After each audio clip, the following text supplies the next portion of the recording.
10 para depois joga na minha cara e faz.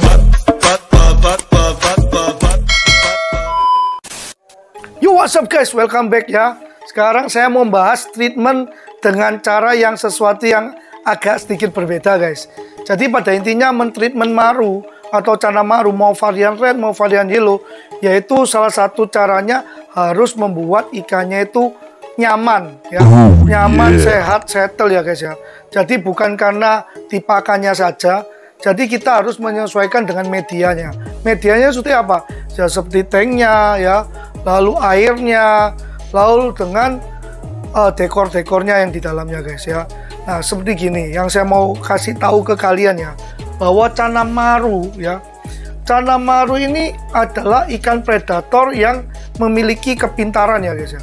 Jadi dia bisa membuat sarangnya sendiri guys. What? Jadi saya 2 hari yang lalu barusan aja memasukkan ganggang ya guys ya. Saya mencoba memasukkan ganggang karena terinspirasi dari teman-teman saya yang membreeding ya, membreeding cana ya guys ya. Kalau membreeding atau mengawinkan cana itu biasanya kan mereka memberikan ganggang-ganggang ya, tanaman air ya guys ya. Itu rata-rata tanaman air yang mereka susun pun akan diacak-acak sendiri oleh ikan cana tersebut guys. Jadi saya mengambil kesimpulan bahwa cana itu bisa mengatur sarangnya sendiri. Nah seperti ini contohnya. Kemarin saya masukkan ganggang guys.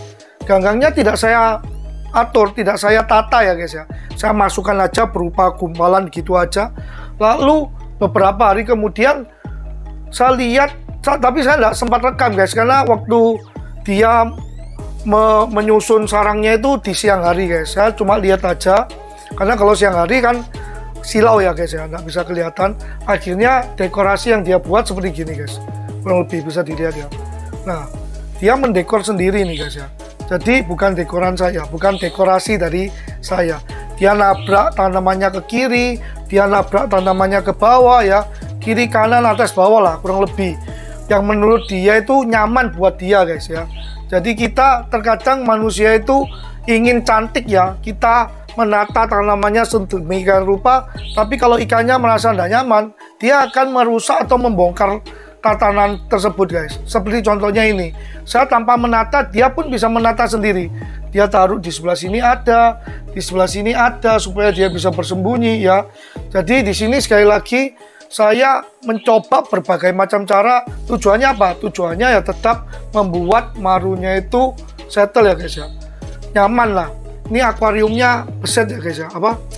Beset-beset, jadi mungkin kurang bagus dilihat. Setidaknya kalian bisa lihat aja ya. Ini edukasi bahwa cana maru pun bisa menjadi aquascaper ya guys ya. Jadi dia bisa membuat sarangnya. Nah ini contohnya barusan aja ini. Ini kalau ini barusan aja saya mencoba memasukkan ganggang ya, yang seperti gini guys. Kan hanya masukkan aja plung gitu ya. Dia kan seperti gini, masih hitungannya menggumpal jadi satu ya. Nanti cananya yang akan menabrak-nabrak sendiri guys. Jika kalian yang sering pelihara cana pernah memberikan pasmal ya, kadang pasmal merah yang halus ya, yang nomor 1 atau nomor 2 sudah kalian susun rata di permukaan apa, di dasar tank ya, supaya tampilannya kan cantik. Nanti sama marunya juga dibongkar ya pasmal tersebut. Nanti tak kasih contohnya seperti ini yang di dalam lah, contohnya lah. Jadi supaya kalian paham ya.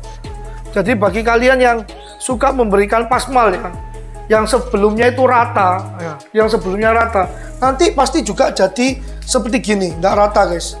Langsung dilihatkan aja loh pasirnya ya, nggak rata guys ya. Dia yang pindah-pindahkan sendiri, kurang lebih begini, dia nggak rata. Nah kelihatannya, nah nggak rata ya. Ini yang memindahkan cananya itu sendiri guys. Jadinya nggak rata, karena apa? Ya karena nggak rata ini yang dia nyaman guys ya. Karena dia sendiri yang membuat sarangnya ya guys ya. Sarang apa? Sarang hiu. Oh bukan guys, bercanda.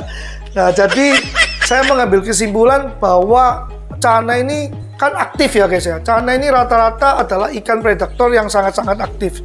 Jadi karena dia aktif, saya kasihlah mereka pekerjaan untuk membuat sarang guys. Tujuannya apa? Tujuannya tetap sama, supaya cananya itu nyaman. Dia merasa tanknya atau akuariumnya itu adalah teritorinya dia seperti di alamnya guys ya. Jadi banyak juga kiper-kiper yang memberikan tanaman air di tank. Tujuannya juga sama, supaya membuat dekorasi tank atau akuariumnya itu menyamai hampir sama ya dengan habitat aslinya guys. Karena kan kalau di alam liar sana pasti banyak sekali ganggang-ganggang juga ya, tanaman air ya guys ya. Nah itu dia, makanya dari itu saya kemarin mencoba, ternyata tak lihat, oh dia bisa membuat sarangnya sendiri, layaknya aquascaper ya guys ya. Jadi aquascaper bukan hanya di manusia, ternyata ikan cane ini juga bisa menjadi aquascaper. Dia bisa menata atau mendekorasi tanknya sendiri ya. Jadi yang sebelumnya nanti jeleknya seperti gini, nanti akan ditata sendiri guys. Ini kebetulan baru aja saya masukin, saya cemplungi plung ya. Setelah saya bersihkan ganggangnya, baru saja saya cemplungin.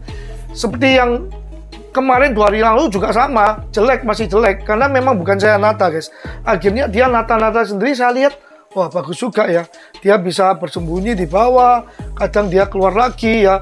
Seperti mau cari, kita kalau datengin dia keluar. Dia seperti mau menerima makanan gitu ya guys ya. Yang penting pada dasarnya itu kenyamanan ikan guys. Jadi bagi kalian yang sudah pernah mencoba memberikan tanaman air, lalu kalian setting sendiri, akhirnya sama ikannya dihancurin, yaitu karena dia merasa lebih nyaman susunannya dia guys daripada susunannya kita ya guys ya. Kurang lebih begitu. Jadi kita jangan protes. Jadi saya di sini langsung saya ngambil kesimpulan, daripada saya repot-repot saya menata ya, menyusun-nyusun akhirnya juga mubasir, dibongkar, mending tidak saya tata, saya masukin aja, dia yang nata sendiri guys. Alhasil kita lihat bagus-bagus juga ya guys ya. Kalau kalian lihat bagaimana, bagus nggak susunannya si Cana ini ya. Ini pure ya susunannya si Cana ini ya guys ya. Dan dia merasa nyaman sekali, saya lihat dia nyaman. Terkadang dia bisa masuk ke dalam sini ya, terus terkadang masuk ke dalam bawah sini lagi ya. Dia bisa seperti bersembunyi lah guys ya, seperti di habitat aslinya. Nah sekarang yang saya mau coba adalah mentreatment memakai ganggang guys. Biarkan mereka membuat sarangnya sendiri, biarkan mereka ini nyaman sendiri. Apakah nanti capung dan bunganya ini juga bisa bertambah cepat ya. Makanya jadi kiper cane ini harus memakai 1001 cara guys ya. Tidak bisa menonton itu saja yang dipakai ya. Karena banyaknya ikan itu memiliki karakter masing-masing guys ya. Karakter sendiri-sendiri. Maka dari itu cara yang paling aman atau yang paling tepat adalah kipernya harus telaten ya. Diteliti ikannya. Kira-kira kalau dikasih substrat nyaman tidak? Kalau tidak nyaman kasih substrat, ya jangan kasih substrat. Kira-kira tanpa substrat ikannya nyaman tidak? Kalau kurang nyaman ditambahin tanaman air. Kurang lebih begitu guys ya. Jadi kalian harus otak-atik sendiri ya sebagai kiper. Makanya sering orang bilang, senior-senior bilang, kiper Maru itu akan memakai 1001 cara untuk treatment guys. Maka dari itu kalian selain menonton edukasi saya, kalian juga harus bisa mengembangkan seni treatment kalian sendiri dengan cara kalian sendiri di rumah. Karena disitulah serunya dalam mentreatment Maru guys ya. Harus menemukan inovasi-inovasi baru. Saya pun sekian tahun sudah pelihara Maru, saya selalu melakukan inovasi ya, trial error guys. Kalau saya sudah mencoba dengan cara misalnya memakai ganggang ternyata tidak maksimal, saya rubah lagi guys. Nanti saya kasih polosan lagi. Kalau kasih background hitam, kira-kira Marunya tidak cocok, ya saya lepas backgroundnya. Jadi harus otak-atik lah guys ya. Kira-kira harus telaten lah. Paling penting itu kalian telaten, kalian pahami ikan kalian di rumah itu bagaimana, dia nyaman atau tidak. Karena saya percaya jika ikannya sehat, ikannya nyaman, mau ditreatment ke bunga ataupun ke warna akan lebih cepat guys ya. Seperti layaknya kita, jika kita sehat, kita nyaman, kita senang, kita tidak stres, mau melakukan aktivitas apapun terasa enak ya guys ya. Tidak letih, lesu, loyo ya. Dan satu lagi ya, bagi kalian yang fans-fansnya Bang Eka Setiawan, Bang Eka kan sudah lama nih tidak pernah upload ya. Saya telepon kemarin guys, ternyata beliau lagi sakit gigi guys ya. my God. Sakit gigi, gusinya bengkak ya. Makanya dia belum bisa membalas video tantangan saya ya, yang menurunkan berat badan sama merekam ikan kontes yang ikut di Jaya Maru Bandung ya. Jadi mungkin semoga ya kita doakan bersama-sama, semoga Bang Eka Setiawan lekas sembuh dari gusi bengkaknya, bisa mulai beraktivitas lagi, bisa mulai ngonten lagi ya, bisa mulai menghibur kita semua yang pencinta chana di sini ya guys ya. Jadi saya rasa cukup ya, nggak usah terlalu panjang supaya kalian nggak bosan. Kurang lebih treatment saya dengan cara yang baru saya bagikan juga ke kalian. Kalian mau coba silakan. Kalau kalian mau mantau dulu melihat hasilnya saya bagaimana juga boleh. Nah saya kasih lihat dulu. Sementara ikannya seperti gini guys, bunganya ya. Nah ini ya, bunganya sudah mulai bermekaran guys ya. Memakai treatment ganggang ya. Tetap saya pakai air ketapang guys ya di sini ya. Kurang lebih begini. Nah ya, oke. Semoga bisa menjadi inspirasi bagi kalian. Saya rasa cukup video singkat kali ini. Kita ketemu di video selanjutnya. Bye-bye. Para di pojok kanan Mekar Faiz.